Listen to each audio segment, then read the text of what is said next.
Welcome to Second Take, the show that focuses on the issues behind the news. This week, a new mining fund is raising 750 million rand to co-finance ancillary mine projects, a beneficial innovative approach to junior mining promotion, and Platinum is receiving a 2.6 billion rand boost. Mining Weekly editor Martin Creamer tells us more. Welcome, Martin. Hi, Sashni. Now, the CCP 12J Mining Fund is going all out to raise 750 million for co-investment in ancillary project opportunities. This is an incredibly innovative way of getting into existing mining. Now, we know that the regulatory environment in mining is toxic. We know that if you apply for some right there, you might take 3 years. If they applied this new 12J of the Income Tax Act to that, it would have already expired.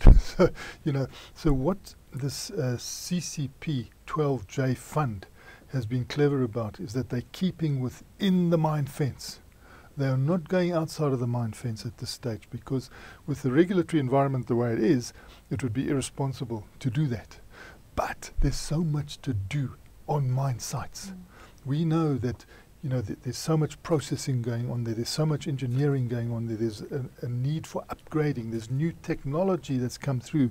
And in order to increase the productivity, people are anxious to make sure they keep pace with technology. What this fund is doing is it's going to go into co-investing with mines. So you are a mine owner and you're looking at your allocation of capital. And we know that capital allocation is so tricky at the moment because banks are pulling back from mining. You've got to put the capital where it has to go, essentially. And maybe you're left with other opportunities, but you just have to let them go because you haven't got the finance. Now along comes this very credible fund. And it says to you, we will co-fund with you. We will put money in with you. Now, where do they get that money from? They get it from the ordinary individual who might have deep pockets. People around, retail investors, sitting there. They've done all the investment they can. They're sitting there with surplus cash. They've got very deep pockets. They get approached by this fund, which is a very credible fund. You can see that Stockdale Street is the thinker behind this. And Stockdale Street is the private equity arm of Mary Oppenheimer's family interests. So it's got high pedigree. We also see the board of this made up of very experienced individuals. We see the first principal investor being DRA, the engineering company, which has a big insight into what this company is going to target inside the mine fence. Obviously, DRA also goes for new projects, but it's also well aware of what is needed on mines at the moment and can cope with that upgrade. Because of the fact that they are also a funder, there will be an independent committee looking at every investment to make sure that it's not just there to benefit DRA, that it's there to benefit those investors that are putting money in.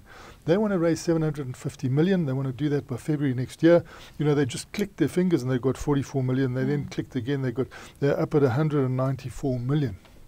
So we can see that even if they raised 1 billion, 2 billion, it would still not be enough to cope with our massive mining industry. Our mining industry, for our careers is still going to be huge. Even if it doesn't expand, even if it doesn't grow, even if it declines, it's still huge.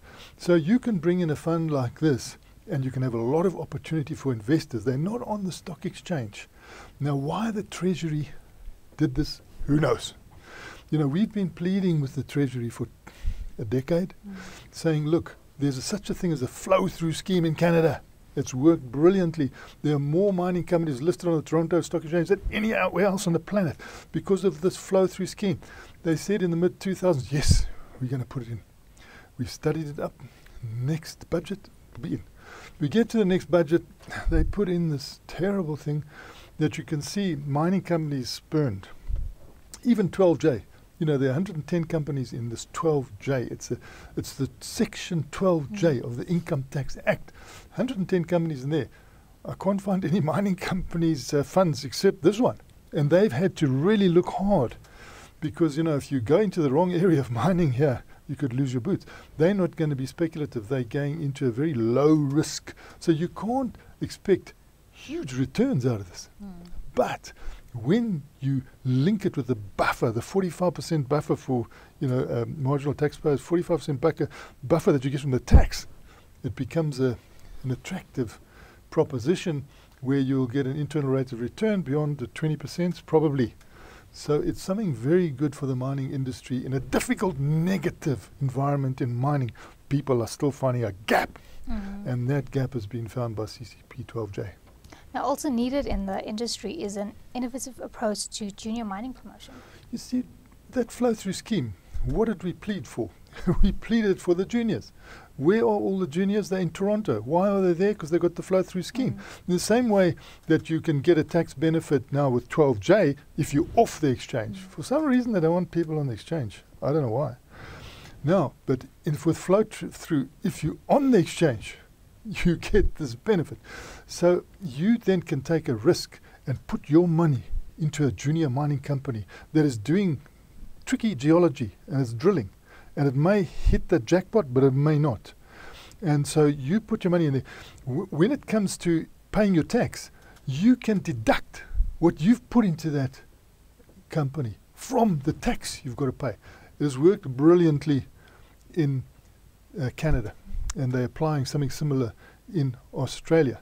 But what do we got to do now? We got to think up different things for our juniors, because how do you make it less risky to invest in juniors? Who's going to invest in juniors? So if they're going to have a one-size-fits-all with this charter, where the junior has to bear the same burden as the major, there's going to be no exploration, and it's exploration that we need.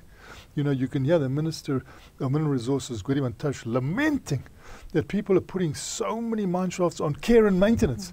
The people are saying, what really you should be looking at is the fact that nobody's going into exploration. Yet you have issued so many exploration licenses. Where are they? Who's got them? Nobody's coming forward with anything. Are they just lying there? Whereas if they had given the right incentives, this would have been happening a decade ago. So Treasury must look at itself in the mirror. They haven't done a good job here at all. So now we've still got a dilemma with these mining companies. How do you become innovative? You can't have a one-size-fits-all. If someone is a junior is going to invest in coal in Witbank, you must say to them, you got to be like a major. You must tick all those boxes, because you're going to get a good return here. You've got Eskom wanting to buy your coal. You've got export opportunities. You must transform right away. But if you're going to go and look for gold, under the desert sand, hey, they should be paying for you to drill because it's so high risk. So we must be innovative about this. We must go along to the geological survey, and they must say, look, this is where it's a no-brainer. You're going to get a return. This is where, we need people to drill, but we should actually give them a bit of incentive here to drill. We should maybe even give them a grant to drill, because we need to know what's there, but nobody's going to do it. So it must have an in-between, have different permutations for what can boost junior mining, and then we will have something there, but at the moment there's nothing. And lastly, platinum has received a 2.6 billion rand boost through investments. This is fantastic. We haven't got a sovereign fund in South Africa, but we've got the Public Investment Corporation. And they have been doing quite a bit in platinum, because they know how important platinum is for South Africa. If you can get this right, you can become the Saudi Arabia of the energy world when it comes to platinum. We've got all the resources here, most of it in Southern Africa here. Now, what are you going to do to try and make sure that you can increase demand for platinum, which is the big problem at the moment? Platinum is not consumed. People are going to have to realize that it does not get consumed. So the recycling potential is incredible. So you've got to market, and market more. You've got to find demand. And this penny has now dropped with the Public Investment Corporation, where they've joined forces with Anglo-American Platinum, which has been trying to create this demand for some time now.